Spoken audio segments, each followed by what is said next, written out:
আসসালামু আলাইকুম। দি রানা মেথড এবং মেধানগণে সবাইকে স্বাগতম।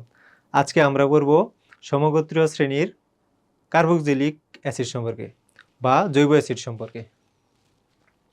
তাহলে এর কি থাকবে, যেহেতু এটা সমগোত্রীয় শ্রেণী, একটা সাধারণ সংখ্যা থাকবে এবং একটি কার্যকরীমূলক থাকবে।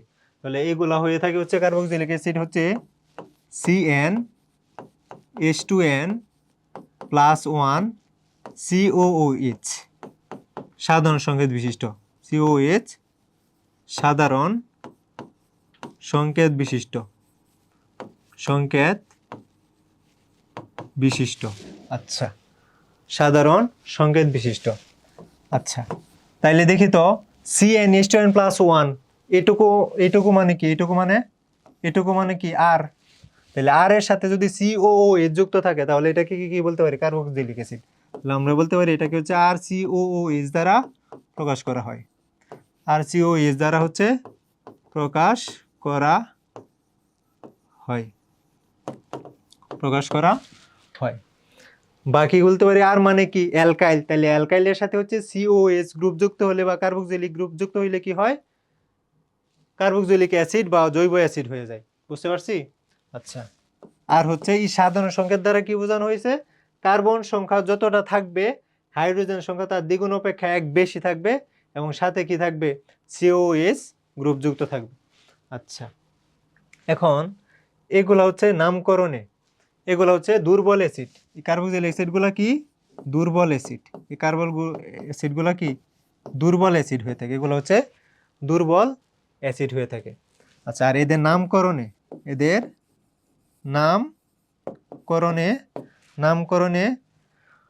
নামকরণে হচ্ছে গ্রিক সংখ্যাসূচক শব্দের শেষে গ্রিক সংখ্যাসূচক শব্দের শেষে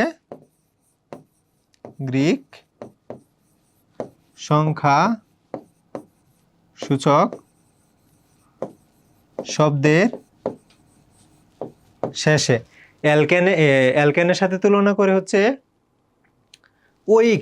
ওইক অ্যাসিড যুক্ত করতে হয়। ওইক অ্যাসিড, ঠিক আছে? তাইলে ওইক OIC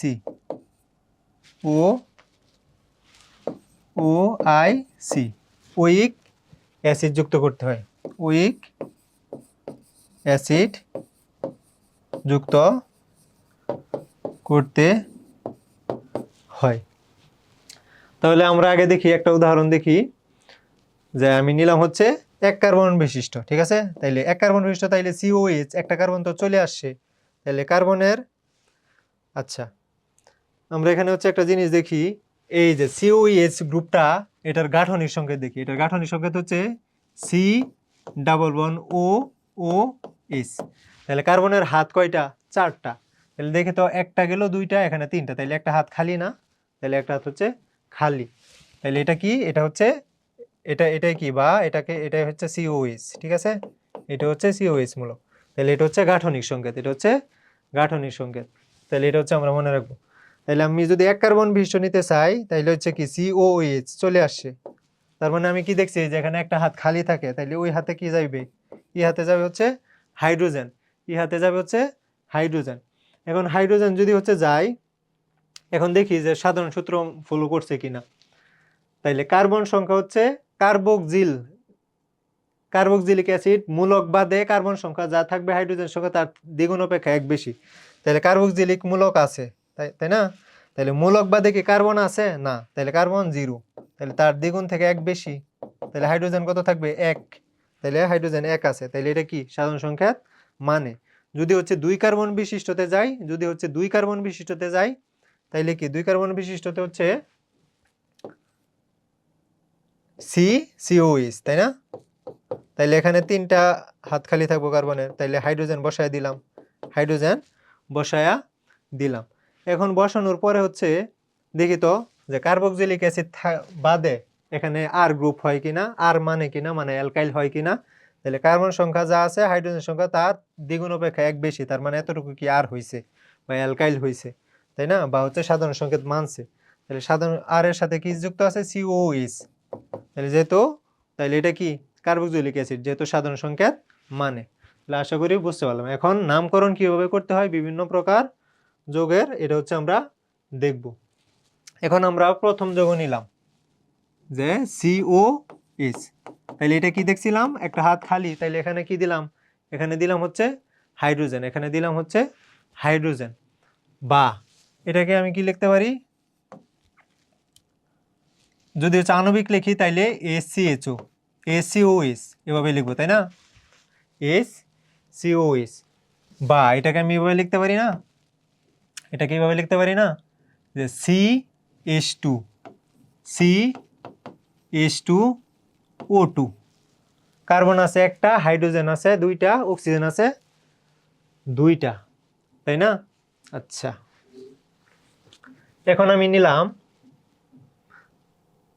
নিলাম, হচ্ছে 2 কার্বন বিশিষ্ট, নামকরণে আসতেছি, এখন আমি নিলাম হচ্ছে 2 কার্বন বিশিষ্ট, তাইলে সি, তাইলে যেহেতু হচ্ছে কার্বক্সিলিক অ্যাসিড, তাইলে কার্বক্সিলিক মূলক থাকতে হবে, তাইলে COOH একটাতে থাকবে, তাইলে আরেক হাতে হচ্ছে হাইড্রোজেন, আরেক হাতে হচ্ছে হাইড্রোজেন গুলা যুক্ত থাকবে।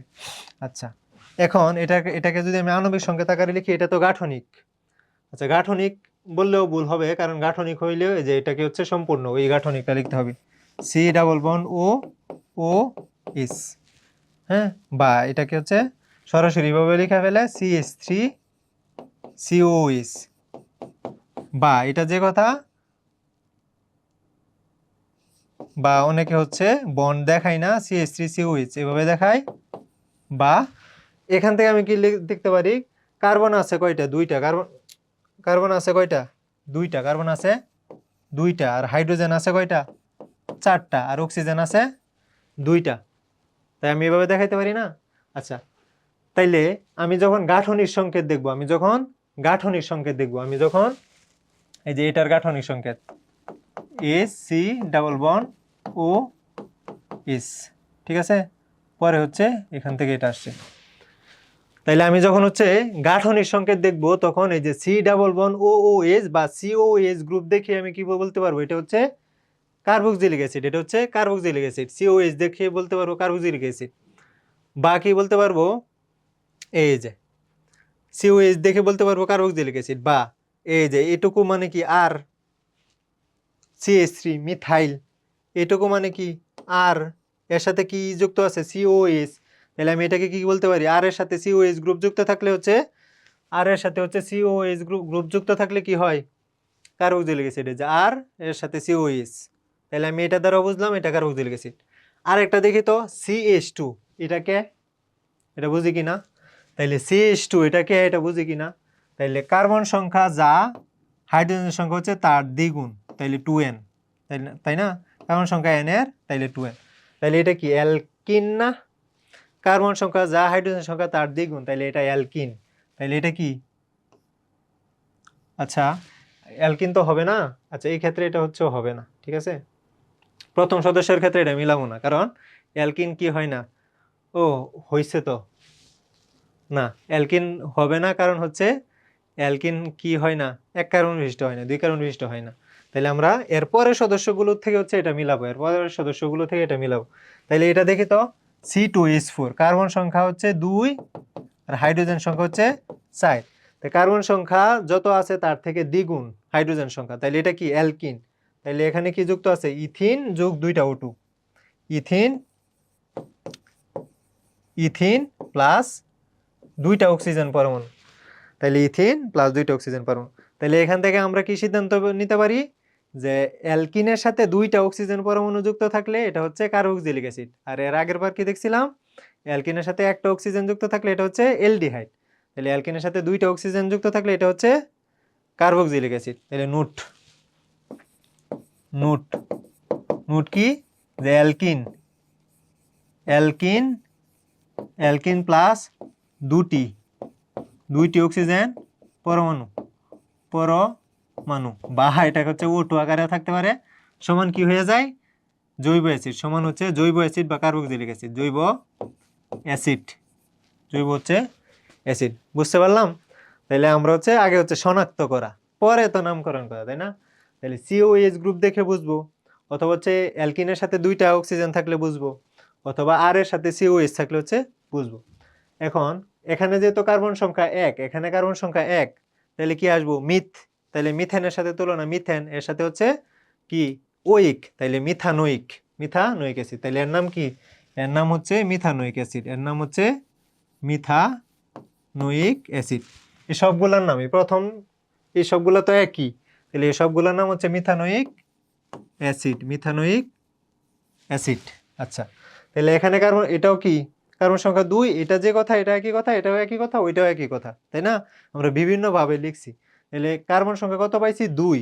তাহলে 2 হইলে হচ্ছে ইথ, তাইলে ইথ থেকে হচ্ছে ইথেন, তাইলে ইথেনের সাথে তুলনা, পরে হচ্ছে উইক অ্যাসিড, তাই না?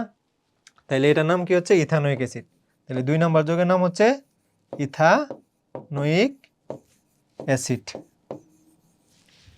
Ethanoic acid. তাহলে নামকরণ আমরা এভাবে হচ্ছে বুঝতে পারবো। তাহলে 3 কার্বন বিশিষ্ট আসলে হচ্ছে প্রোপানোইক, 4 কার্বন আসলে বিউটানোইক, 5 কার্বন আসলে হচ্ছে পেন্টানোইক। এভাবে হচ্ছে আমরা নামকরণ করব। এখন যে ইথানোইক অ্যাসিড আছে, ইথানোইক অ্যাসিড সম্পর্কে একটু পড়াশোনা আছে। যে ইথানোইক অ্যাসিডের 4 থেকে 10% অথবা 6 থেকে 10% এর জলীয় দ্রবণকে বলা হয় হচ্ছে ভিনেগার। এটাকে বলা হয় ভিনেগার। তাহলে আমরা মনে রাখবো যে ইথানোইক অ্যাসিডের, ইথানোইক অ্যাসিডের কোনো কোনো জায়গায় দেওয়া আছে 4 থেকে 10, কোনো কোনো জায়গায় দেওয়া আছে 6 থেকে 10 হচ্ছে 6 থেকে 10%, হ্যাঁ, 6 থেকে 10%, বা অথবা কোনো কোনো জায়গায় দেওয়া আছে 4 থেকে হচ্ছে 10%। ইথানোইক অ্যাসিডের 6 থেকে 10% অথবা 4 থেকে 10% জলীয় দ্রবণকে কি বলা হয়? জলীয় দ্রবণকে, জলীয় দ্রবণকে ভিনেগার বলা হয়। জলীয় দ্রবণকে হচ্ছে ভিনেগার বলা হয়। তাহলে আমরা হচ্ছে এখান থেকে ভিনেগার কি এটা খেয়াল রাখবো, ঠিক আছে?